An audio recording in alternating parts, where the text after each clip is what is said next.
The book of Ruth follows the story of a Moabite woman named Ruth who marries an Israelite man who later dies, leaving her a widow with few resources. While the easy route would have been to return to her family and find a Moabite husband, Ruth commits to remain with her Israelite mother-in-law and joins her on the journey back to her home in Israel. Ruth is a model of courage and character as she continually works to provide for herself and her mother-in-law. Boaz, a relation of Ruth's late husband, enters the scene and provides for Ruth, taking note of her character and care for her mother-in-law. Ruth is an incredible example to us as someone who forsook an old life for a new one, lived courageously and faithfully, and was greatly rewarded in the end. The book of Ruth also presents the idea of a kinsman redeemer, a close relative or relationship that is able to provide immense, immeasurable benefits to another person. Boaz serves as a kinsman redeemer and also sacrifices for the benefit of Ruth and her mother-in-law Naomi. Boaz and Ruth are both rewarded for their faithful service by being the great-grandparents of King David. That places them in the direct lineage of Jesus Christ, who serves as a kinsman redeemer for all of mankind. Ruth is ultimately an example of a godly wife, Ephesians 5:22-24, and also of the relationship all believers should have with Christ. She was virtuous and faithful while serving others. She was subject to Boaz and submitted herself to his leadership. Boaz also made a great sacrifice which provided immeasurable benefit to Ruth. This kind of marriage is a picture of our relationship with Christ. Christ is our leader and ultimately our Redeemer and Savior who sacrificed himself for us. Our faithfulness to him is for our good. Just as Ruth's sacrifices and faithfulness to Boaz resulted in him acting as her kinsman redeemer and providing her great reward, so our faithfulness and submission to Christ will result in our reward. Revelation 3:21. Elimelech moved his family to Moab due to a famine. While there, he and his sons died, leaving their widows behind. The setting for the book of Ruth takes place during the time when the judges governed. That means the events in Ruth occurred during the book of Judges, approximately 1,000 years before Christ's incarnation, prior to Israel having kings. The passage notes that there was a famine in the land. This will be an important backdrop for the ensuing story. The famine is named as the cause for a certain man of Bethlehem in Judah deciding to sojourn in the land of Moab with his wife and his 2 sons. Bethlehem is located in Israel west of the Dead Sea near Jerusalem. Moab was located to the east of the Dead Sea, roughly 60 miles from Bethlehem. Today, it is a part of modern Jordan. The Moabites were the descendants of the incestuous affair of Lot.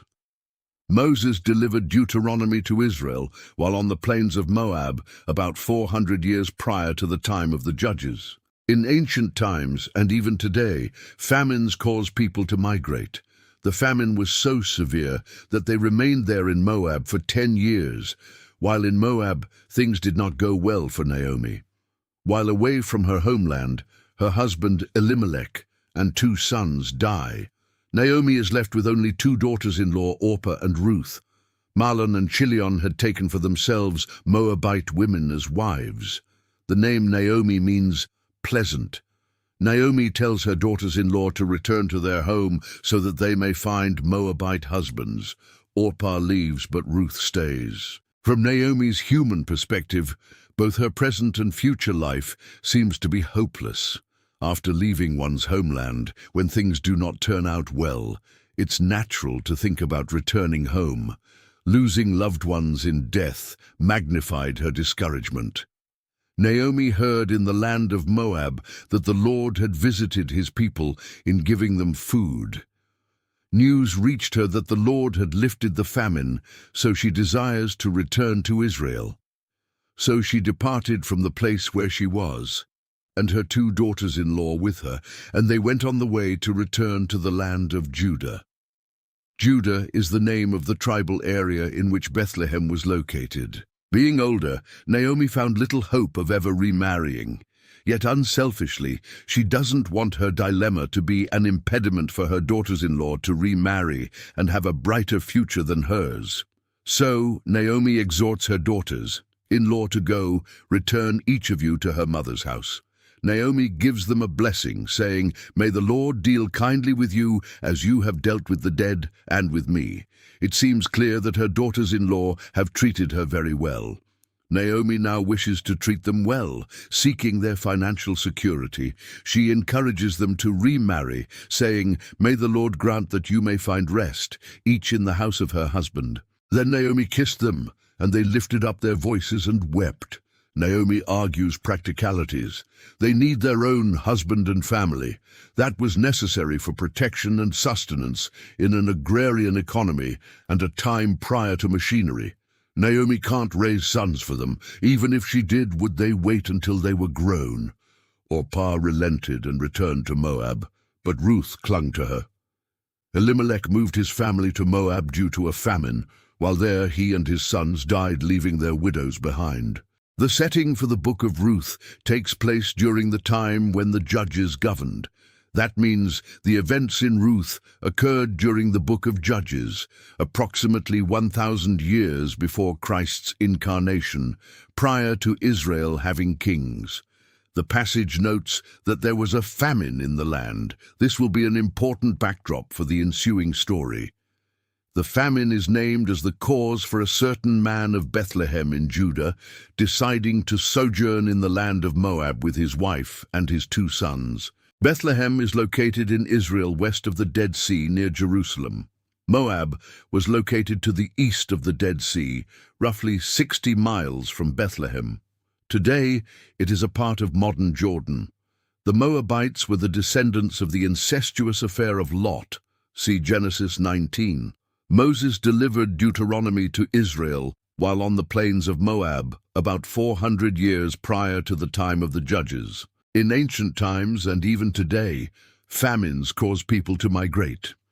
The famine was so severe that they remained there in Moab for 10 years. While in Moab, things did not go well for Naomi.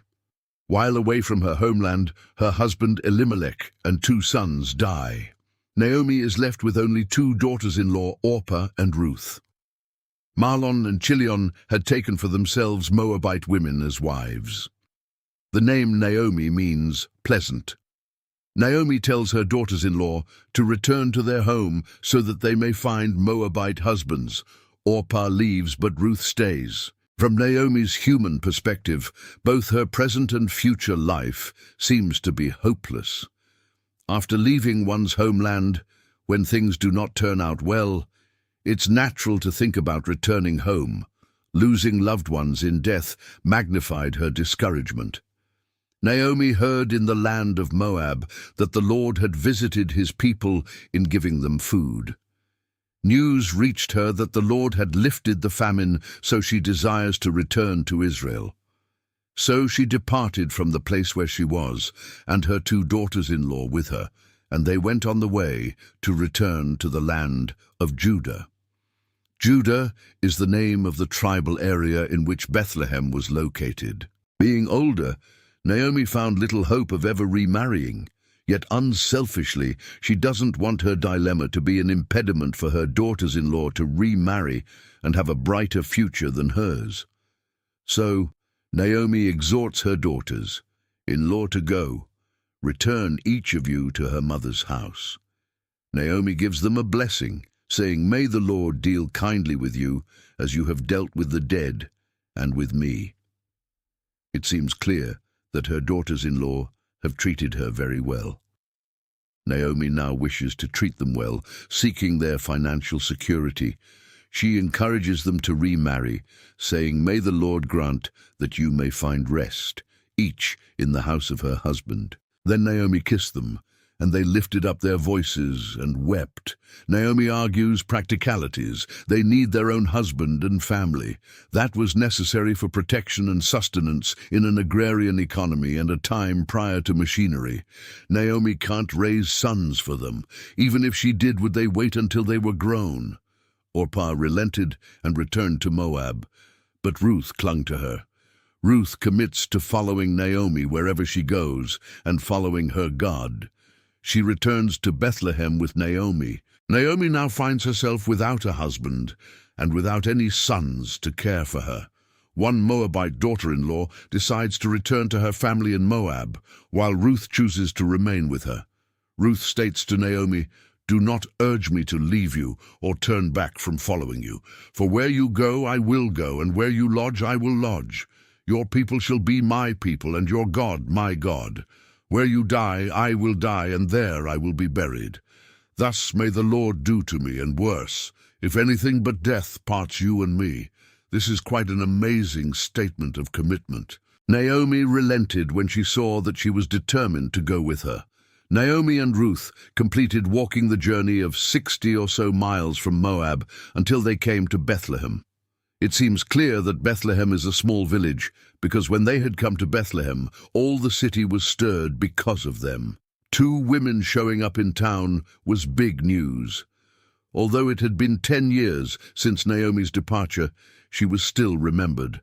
Again, this indicates the village was small without much change. The women said, "Is this Naomi?" Naomi replied to the question by making a play on the meaning of her name. She said to them, "Do not call me Naomi, call me Mara, for the Almighty has dealt very bitterly with me."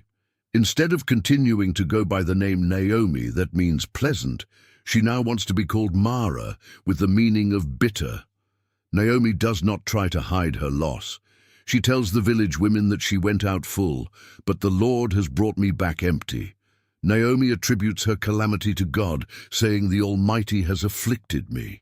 Naomi chose to return to Bethlehem at the beginning of barley harvest. Since there was no one to provide for Ruth and Naomi, Ruth asked if she could go and glean grain to provide food. During the period of the Judges, Israel was self-governing. The law was given by God, and they chose judges from among themselves. But it was up to the people to enforce compliance. There was no central authority. One of God's laws dealing with the poor was found in instructions the Lord gave to Moses in Leviticus 23:22. "When you reap the harvest of your land, moreover, you shall not reap to the very corners of your field, nor gather the gleaning of your harvest. You are to leave them for the needy and the alien. I am the Lord your God." Apparently, Ruth knew this provision, because she petitions Naomi to give her permission to apply this provision and glean in the fields, saying, "Please let me go to the field and glean among the ears of grain after one in whose sight I may find favor." Naomi grants permission to Ruth, saying, "Go, my daughter." So she departed and went and gleaned in the field after the reapers. And she happened to come to the portion of the field belonging to Boaz, who was of the family of Elimelech, who was Naomi's deceased husband. Given the overarching theme of God's hand and sovereignty, it is interesting that the scripture chooses the wording that Ruth happened to come to Boaz's field. It seems that this choice was genuine happenstance, while God was simultaneously moving his sovereign hand. The story introduces Boaz as a kinsman of Naomi's husband and a man of great wealth. Boaz appears to have been wealthy in part because he was so attentive to his affairs. He notices Ruth gleaning in his field. Boaz greets his workers with a greeting of, "May the Lord be with you." This apparently was a normal greeting of the day because his servants return favor to him, saying in return, "May the Lord bless you." It is clear that during this era, Israel had a clear connection with the God of Israel, even in their everyday conversation. Then Boaz said to his servant who was in charge of the reapers, "Whose young woman is this?" We are not told at this point why Boaz is interested in knowing about the young woman. Boaz does not question her right to glean in his field. We were told the women of the village noticed Naomi and Ruth coming to town. They have also spread the news. The servant in charge of the reapers replied, "She is the young Moabite woman who returned with Naomi from the land of Moab." The head servant had given her permission to glean after Ruth made a gracious request, saying, "Please let me glean and gather after the reapers among the sheaves." Ruth did not demand, but requested.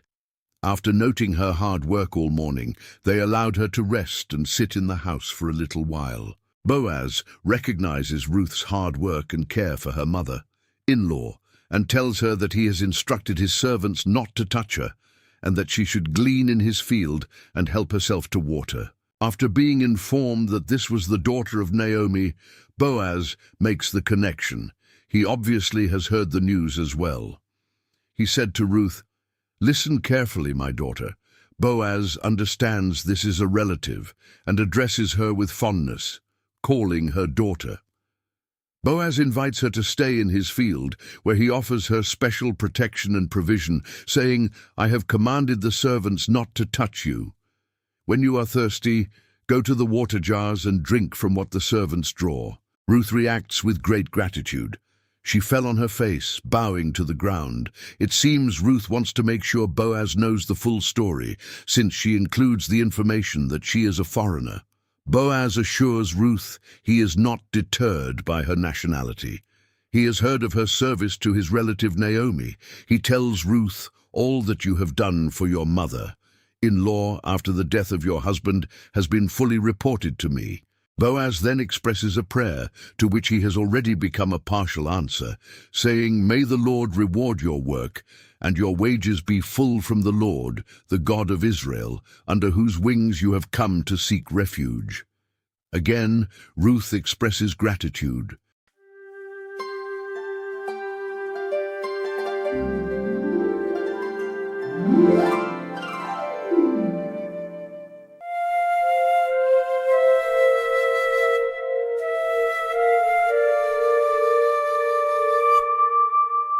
Boaz allows Ruth to eat with his workers and gives them further instructions to help her.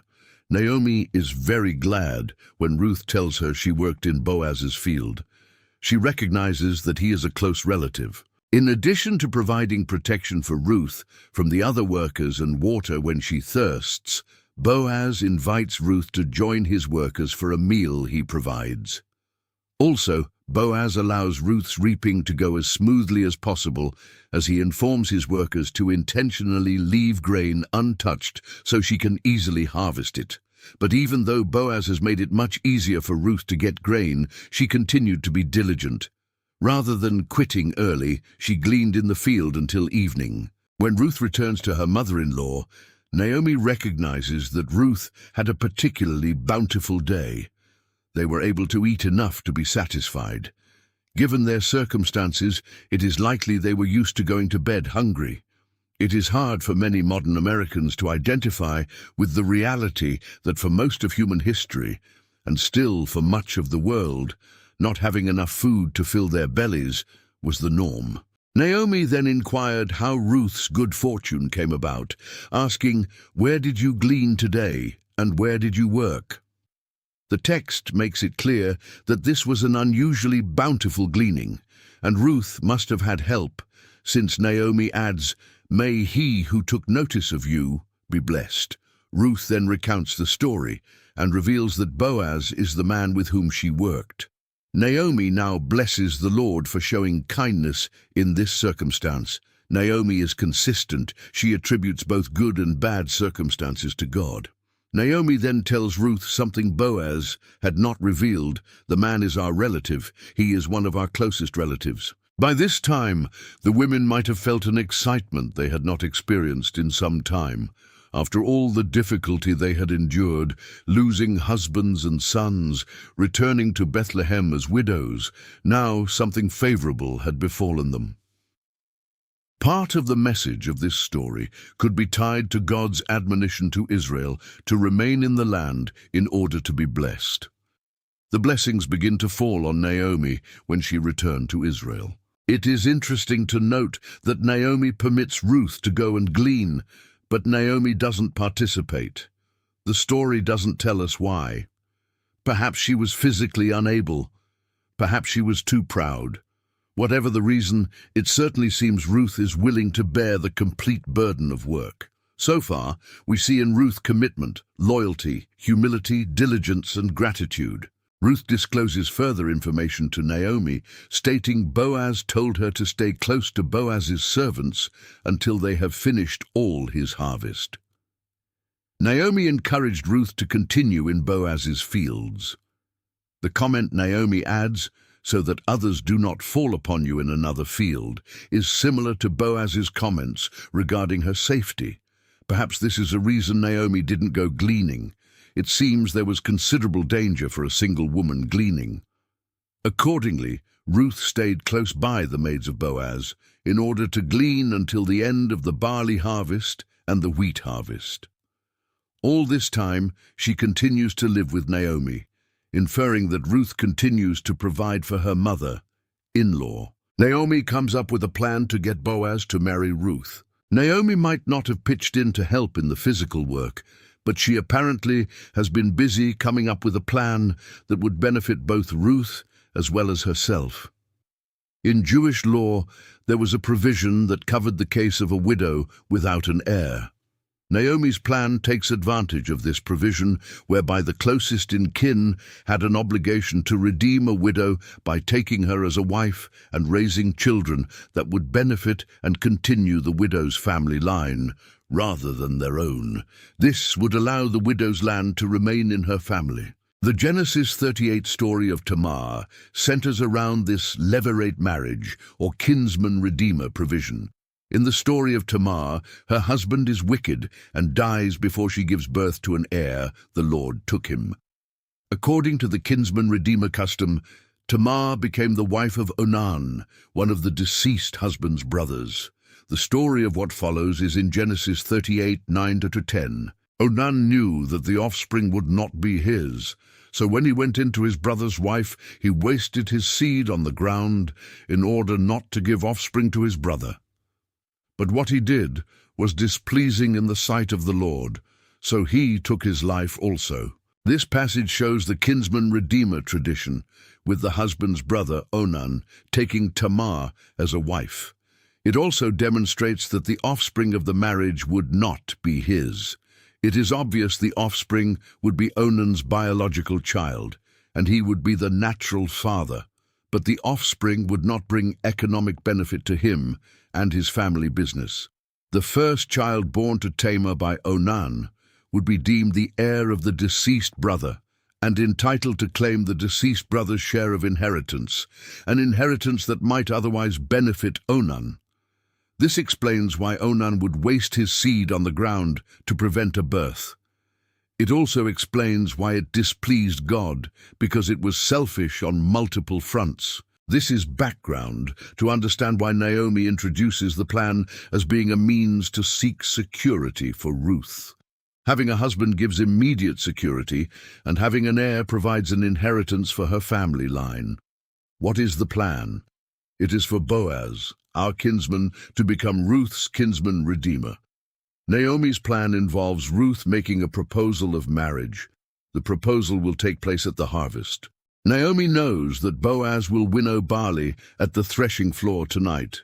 Winnowing was a step in the harvest, where the grain was gathered into one place, then pitched into the air in order to separate the heavier grain, which would fall back to the ground, from the lighter chaff, which would blow away into the wind. The process involved the workers maintaining vigilance over the gathered crop by sleeping at the threshing floor during the night. She encourages Ruth to put on her best clothes, wash and wear perfume. There is no mystery in this strategy. Naomi wants Ruth to be as attractive as possible. Then Ruth is to go down to the threshing floor. Her job at this point is to observe Boaz. Naomi tells Ruth to watch and wait until Boaz has finished his dinner and perhaps celebratory consumption of beverages. Then she is to notice the place where he lies to sleep for the night. Her job at this point is to uncover his feet and lie down. We aren't told exactly what this looked like, but the passage makes it clear Ruth was laying close enough to Boaz startle him at some point during the night, and he bent forward to speak with her lying at his feet. Ruth 3:8. Perhaps she pulled the cover from his feet and laid down perpendicular to Boaz and waited to be noticed. This would seem to say, "I am your servant and want to be your wife." Naomi knows Boaz well and predicts to Ruth that at this point he will tell you what you shall do. Ruth does not question Naomi's plan, which seems remarkable. Without a strong trust in both Naomi as well as Boaz, this scheme would seem to be fraught with potential for abuse and risk to Ruth. We already know there was risk of physical abuse for single women who were gleaning in the fields. We can imagine that at harvest time, particularly at the threshing floor amongst harvest celebrations, the potential for abuse would grow substantially. But Ruth immediately answers, "All that you say, I will do."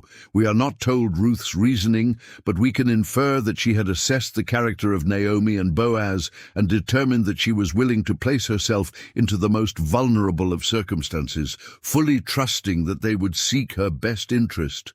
Ruth had already committed herself to Naomi, and she had observed Boaz's care of her throughout the harvest to this point. She completely commits herself into their hands. This episode foreshadows the reaction of another childless woman who will answer the angel, announcing she will give birth to a child as a virgin. Mary answered, "Behold, the bond-slave of the Lord, may it be done to me according to your word." Luke 1:38.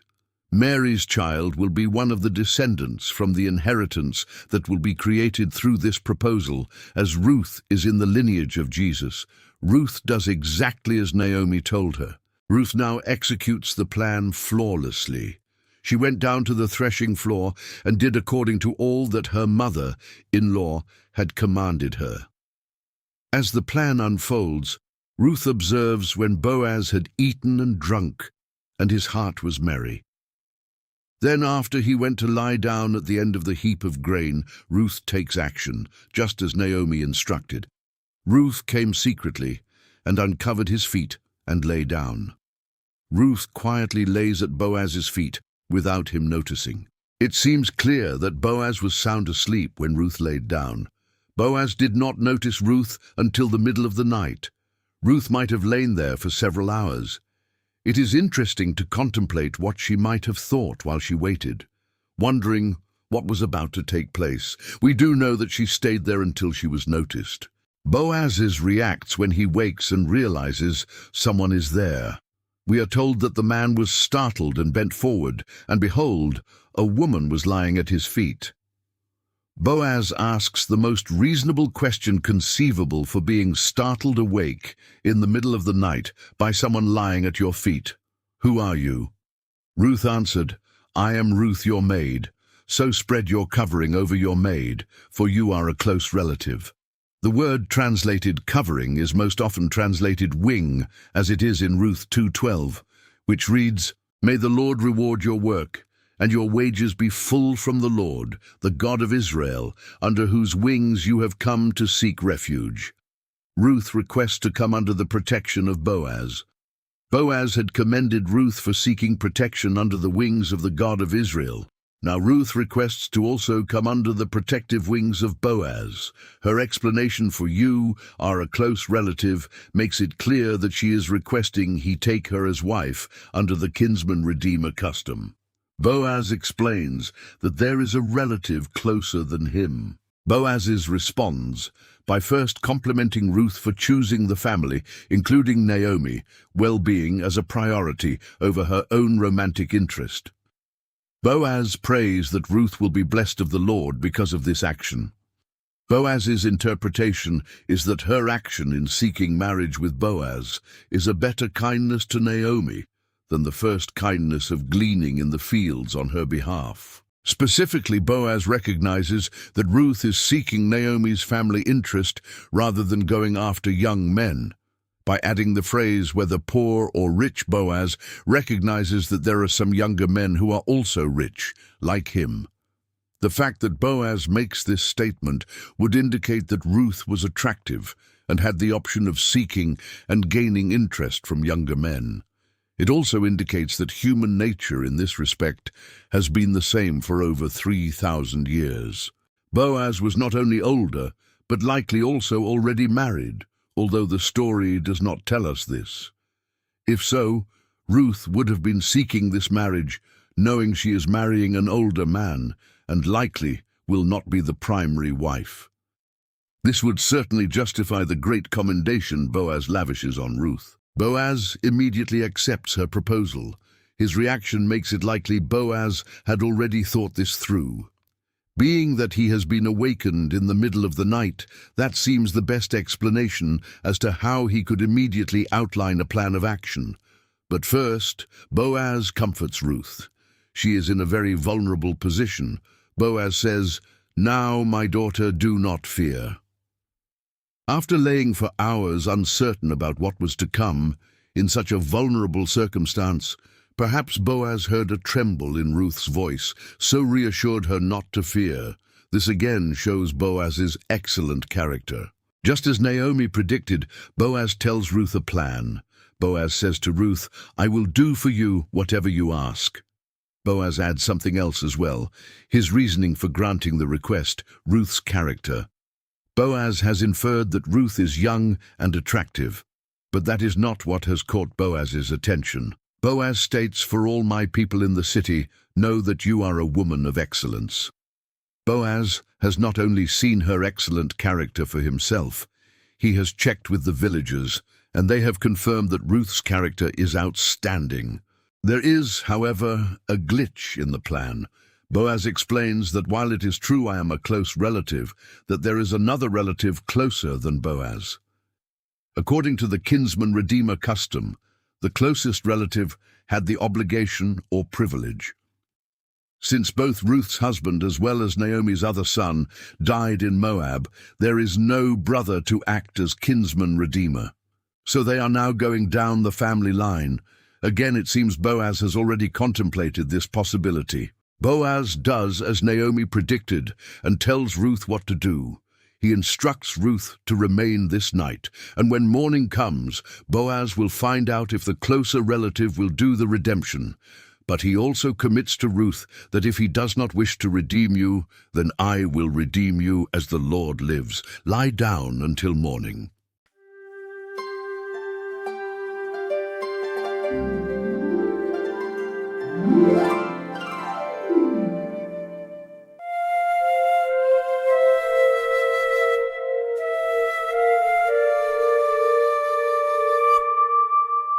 Boaz gives Ruth barley to take home to Naomi. Consistent with her past conduct, Ruth submits herself to Boaz's care and does exactly as he instructed. She lay at his feet until morning. Ruth apparently interjects her own wisdom at this point. When morning came just before dawn, she rose before one could recognize another. This would allow her to leave the area without being noticed. Boaz then instructs his employees regarding Ruth. He said, "Let it not be known that the woman came to the threshing floor." The fact that Ruth left before she could be recognized, while at the same time all Boaz's employees know she was there and are told to keep it quiet, is likely because threshing floor was used by a number of different farms. Although Ruth had been recognized as a woman of excellence by the villagers, it seems clear the village is small and news travels fast. So Boaz wants to prevent public speculation as to Ruth's presence and intentions. We can easily imagine where such speculation would land. Now Boaz adds a gift and token of his commitment. He tells Ruth, "Give me the cloak that is on you and hold it." As has been the case in every instance so far, Ruth does exactly as Boaz requests. She held it, and he measured 6 measures of barley and laid it on her. We can imagine Ruth's thoughts at this point. There must have been relief. Her proposal was not rejected, and she was not taken advantage of. Instead, she is blessed. However, there is uncertainty as to this other party who is the closest of kin. Ruth then returns to Naomi and makes her report, telling Naomi all that the man had done for her. Once again, Naomi makes a prediction about Boaz that will come true. She is obviously an astute observer and can predict people's behavior based on the patterns she has observed. Naomi instructs Ruth to wait, "My daughter, until you know how the matter turns out, for the man will not rest until he has settled it today." Although Ruth continues to be thrust into circumstances where she must trust others without knowing the outcome, she again waits obediently. Boaz offers the right of redemption to Naomi's closer relative, who has the right before Boaz to act as a kinsman redeemer. As Naomi predicted, Boaz is a man of action and immediately seeks to settle the matter. Boaz went up to the gate and sat down there. In ancient times, the gate was like the town square with the courthouse in many modern towns. That is where people met, rulers judged, and legal transactions took place. It is also where you could find people. Sure enough, the close relative of whom Boaz spoke was passing by. It being a small village, we can imagine that Boaz knew where to find the close relative. It is interesting that we are not told the closest relative's name. Boaz asks his relative to have a chat. The relative agrees, and he turned aside and sat down. Then Boaz gathers some witnesses. He took 10 men of the elders of the city and said, "Sit down here." So they sat down. Boaz is preparing to accomplish a transaction in the custom of the day. Boaz then addresses the closest relative, saying, "Naomi, who has come back from the land of Moab, has to sell the piece of land which belonged to our brother Elimelech." Boaz refers to Elimelech as our brother, showing that they are indeed closely related. Boaz then states the right of the closer relative to redeem the land of Naomi's husband. It is likely the land had been sold by the family, who then still had inadequate means to survive, and therefore moved to Moab. Per the Old Testament law, land could be sold or mortgaged, but only with a right of redemption, so the family would always have the opportunity to repurchase the land, and with it their means of economic survival. The unnamed relative appears initially to view this as a rare opportunity to purchase land without a right of redemption, since he would be considered the redeeming party. Boaz states, "Buy it before those who are sitting here and before the elders of my people. If you will redeem it, but if not, tell me that I may know." Boaz then makes it clear that if the closer relative does not desire to redeem the land, then he is next in line and intends to redeem it for himself. The unnamed relative is quick to say that he desires to buy the land. Boaz now discloses that there is a condition that comes with the redemption. Boaz said, "On the day you buy the field from the hand of Naomi, you must also acquire Ruth the Moabitess, the widow of the deceased, in order to raise up the name of the deceased on his inheritance." Boaz is making sure the unnamed closest relative understands that his redemption will not benefit the investment portfolio of his own family, but rather that of Ruth and Naomi. This requirement is to fulfill the purpose of the redemption law, which was to perpetuate the affected family. Similar to the story of Tamar, the closest relative said, "I cannot redeem it for myself, because I would jeopardize my own inheritance. Redeem it for yourself." The closest relative was eager to acquire land for his own family, but was not willing to use his resources to secure an inheritance for his brother Elimelech. Ruth's offspring would not bring economic benefit to the unnamed relative with first rights to redeem. The first child born to Ruth by this relative would be deemed the heir of Elimelech, whose sons had died, and would be entitled to claim the deceased brother's share of inheritance, an inheritance that might otherwise benefit the unnamed relative. This relative did not desire to provide an heir for Ruth, because it would interfere with his own wealth. He states this when he says to redeem Ruth would jeopardize my own inheritance. Thus now the right has passed to Boaz. Boaz will accomplish the redemption.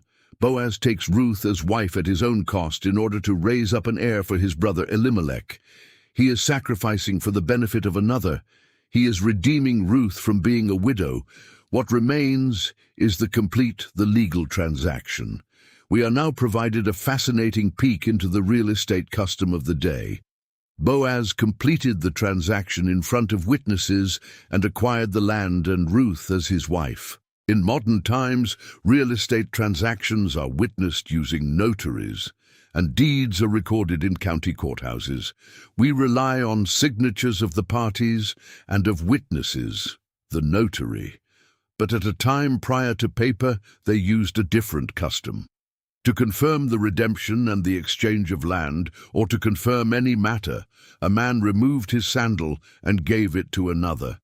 This was the ancient way to create a legal transfer.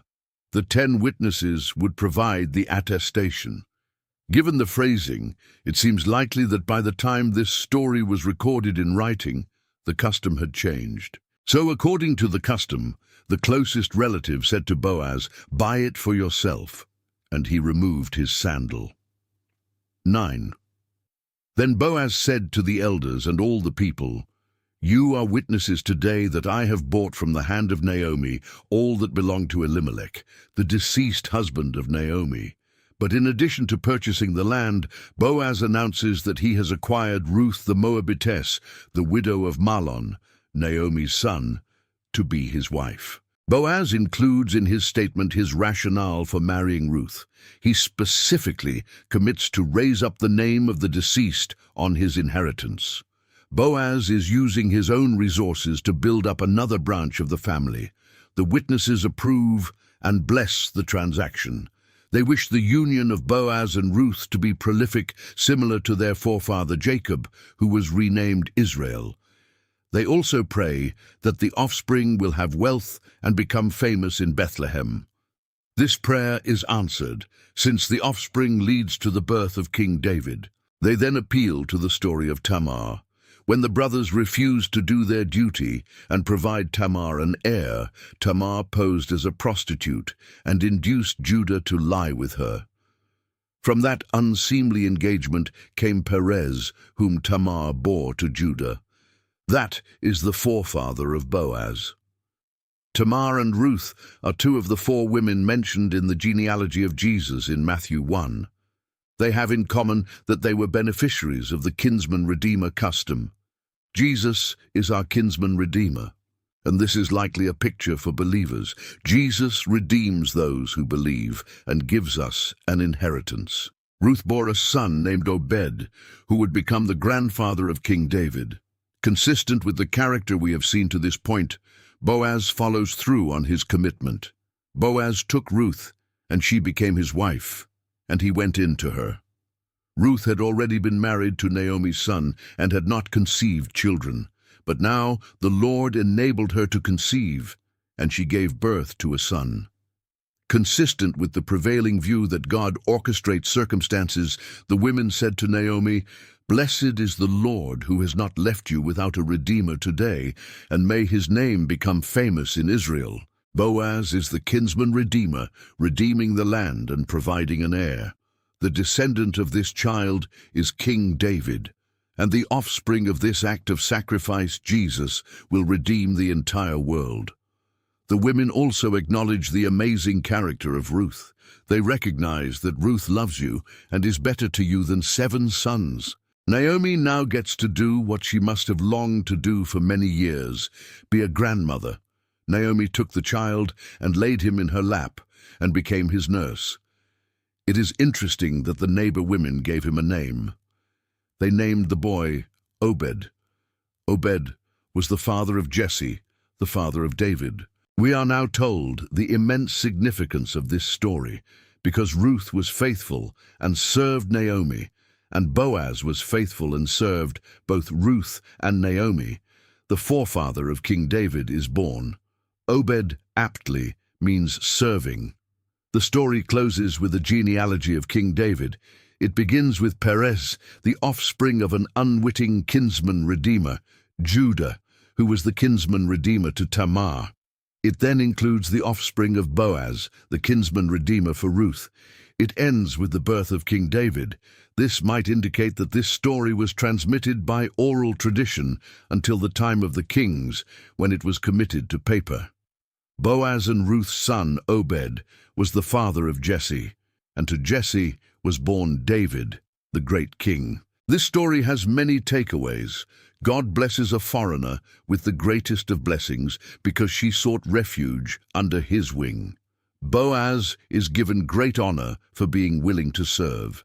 The kinsman redeemer is a picture of the great kinsman redeemer who has redeemed us with his life.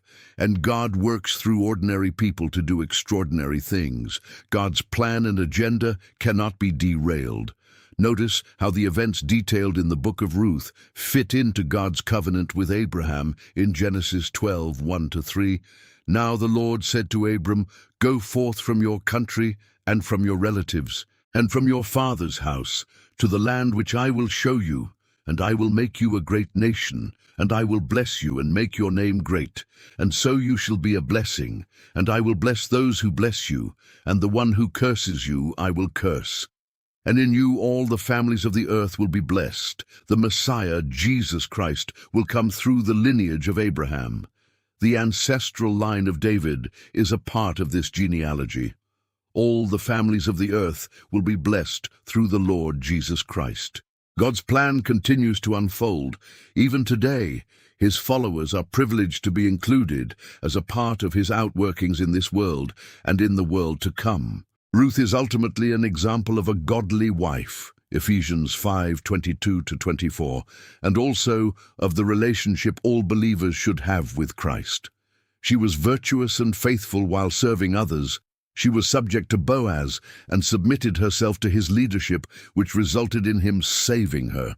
This kind of marriage is a picture of our relationship with Christ.